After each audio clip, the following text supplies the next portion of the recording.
요즘 한국 돌아가는 것을 보면 독재를 기다리는 나라 같습니다. 자, 어젯밤에 민주당이 야당이 여당하고 상의를 하지 않고 국회 상임위원회가 18개 있는데 그 중에 법사위 운영위 등 핵심 상임위원회 11개를 자기들끼리만 뽑았습니다. 상임위원장을요. 원래 국회의 원구성이라는 것은 여야가 아무리 서로 관계가 안 좋아도 합의해서 뽑는 것이 지금까지 관례고 상식이었습니다.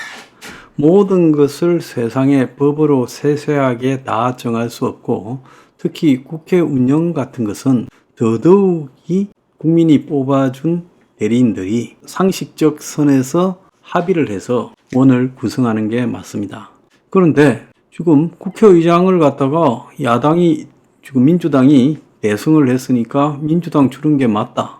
이거는 합의된 거잖아요. 그게 법을 떠나서 그런 거는 지금 국민의힘도 수긍하잖아요. 그런데 어제 이 법사위를 누구가 차지하는가를 가지고 한 열흘 정도 이 씨름을 하더니만 민주당이 국민의힘이 퇴장한 가운데 법사위 운영위 등 국회 알짜 상임위 11개를 자기들이 다 차지하고 7개를 너희들 거로 남겨놨는데 너희들이 이걸 갖다가 안 하면 나머지 7개도 우리가 하겠다라고 통보를 했습니다. 그럼 따지고 보면요. 지금 이 문제뿐만 아니라 당도 국회도 공천도 자기 마음대로 한 사람이 이재명이잖아요. 그러니까 나라도 자기 마음대로 할 것이다. 앞으로 집권하면. 그래서 이 나라는 독재를 기다리고 있는 나라, 독재자를 아주 학수고대하고 있는 나라다라고 보여요. 자, 국회에서 이러는 것까지는 그렇다 칩시다. 법 왜곡한 판검사 처벌법이라고 판사 선출제를 끄집어냈어요. 그래서 민주당의 원내대표가 법관도 선출하자라고 이야기를 하고 형법에 법 왜곡죄를 신설할 걸 검토한다는 거예요. 자, 이거는 이화영이 사건에서 9년 반 징역이 나오니까 이제 분개해서 이직거리를 하는 겁니다. 그래서 검찰을 겨냥해서 이화영 특검법을 발의를 했고 수사 맡았던 검사도 탄핵을 추진한다라고 하고 있어요. 그래서 민주당의 검찰 법원 압박 내용들을 보면 대북 송금 특검법, 검사 탄핵 소추, 법 왜곡죄, 즉 법 왜곡죄는 판사, 검사가 법을 왜곡해 사건 당사자를 불리하게 한 경우 처벌한다는 거예요. 검사 기피제, 피고인이 재판부뿐만 아니라 수사 검사도 교체하는 것이 가능하다는 거예요. 그래서 민주당에서 급기야 이제 판사 선출제까지 등장을 했다. 참으로 기가 차지 않습니다.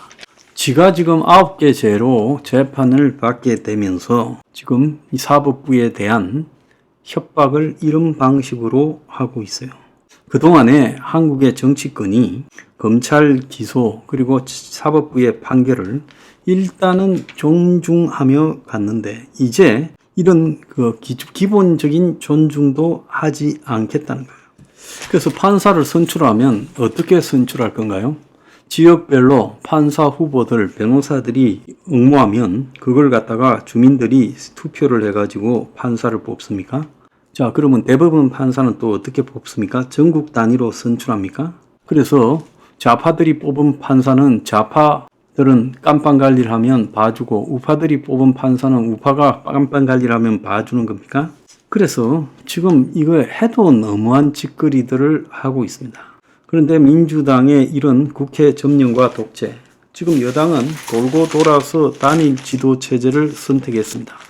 이재명이 대선을 위해서 당 대표를 부분을 갖다가 하면서 대선을 갈 수 있도록 허용해 줬어요. 그래서 1년 전 당 대표 사퇴 당헌에 대통령 거리 같은 예외 조항을 넣었어요. 또 당의 주요 직책을 선출할 때 당원 20% 반영한다라는 것도 넣었어요. 그래서 이재명이 당을 독점하고 국회를 독점하고 공천을 독점했습니다.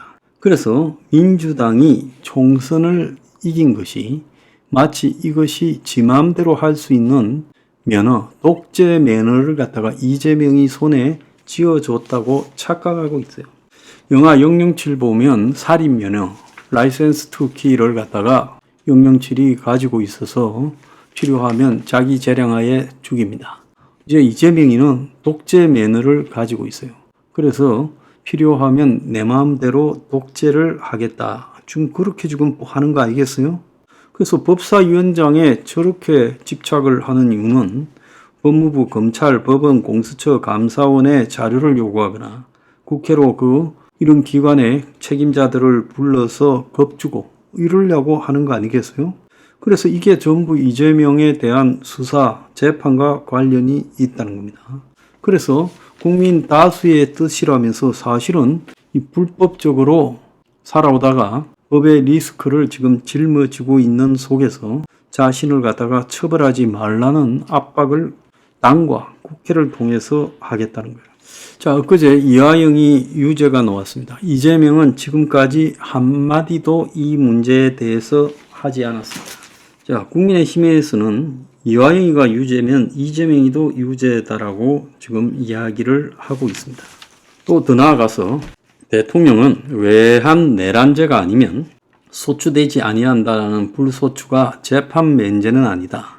자, 이런 이야기까지 하고 있습니다. 자, 이재명은 대통령이 되어서 자기가 저지른 비리들을 깜빵을 안 가는 방법으로 빠져나가려고 하고 있습니다. 자, 좌파 지지자들은 윤석열이하고 김건희도 똑같은 잣대로 털면 없겠느냐입니다. 털으세요. 털으라니까. 지금은 당신들이 야당이니까 야당이 할 수 있는 걸 가지고 털어보고 나중에 여당 되면 털어서 깜빵에 보내든 안 보내든 하는데, 이재명이는 문재인 때부터 수사가 착수됐고 그 수사가 지금까지 연장되어 왔고 보수 진영에서는 이재명에 대한 수사를 검찰이 제대로 하지 않는다라는 불만이 꽉 차 있죠. 지금 이화영이 사건이 2년 만에 비로소 지금 1심 선고가 나온 거 아닙니까? 이 재판 지연이라는 부분이 이것도 또한 틀려먹은 거 아닙니까? 정상적인 사회에서 이렇게 재판이 지연되어서 이재명이가 대통령이 될 때까지 기다려주는 재판 지연이 어디 있습니까? 늦게 온 정의는 정의가 아니다라는 말도 있잖아요. 그래서 정의라는 것은 시적절하게 와야지, 이재명이라는 독재자가 만약에 대통령이 되고 난 이후에 지금 재판이 잡힌다면 결국 이재명은 대통령의 힘으로 이 모든 사법적 고리를 다 빠져나가 버리지 않겠어요? 그래서 이게 지금 여러분들이 살고 있는 이 나라가 이제 독재가 하나씩 완성이 되어 가는데 최종적인 완성이 이재명이 대통령 당선이에요. 윤석열이 보세요. 독재는커녕 당도 제대로 통제도 못하거니와 괜히 그들먹거리다가 인심 다 잃고 저렇게 돼버렸는데, 이재명은 지금 남이 뭐라고 하든 지금 이 보수 기득권 세력의 불만을 품은 자들을 끌고 모아서 독재를 완성해 가고 있다는 겁니다. 이 이재명을 지지하는 사람은 자기 마음속에 은연중에 독재 국가가 되기를 바래서, 그래서 이재명이 독재로서 이 나라를 좌지우지하고 기득권들을 심판해버리고 이렇게 하기를 바라고 있는 겁니까? 자, 그런다면 6.25가 나왔을 때 머슴 살던 사람들이 지주들을 죽창으로 죽이고 하던 일과 뭐가 다릅니까? 정말 이 나라가 갈 때까지 가고 있다는 느낌입니다. 독재를 그렇게 원하면요, 빨리 잡아가지고 독재 너가 하고 싶은 대로 한번 해보세요. 같이 죽읍시다.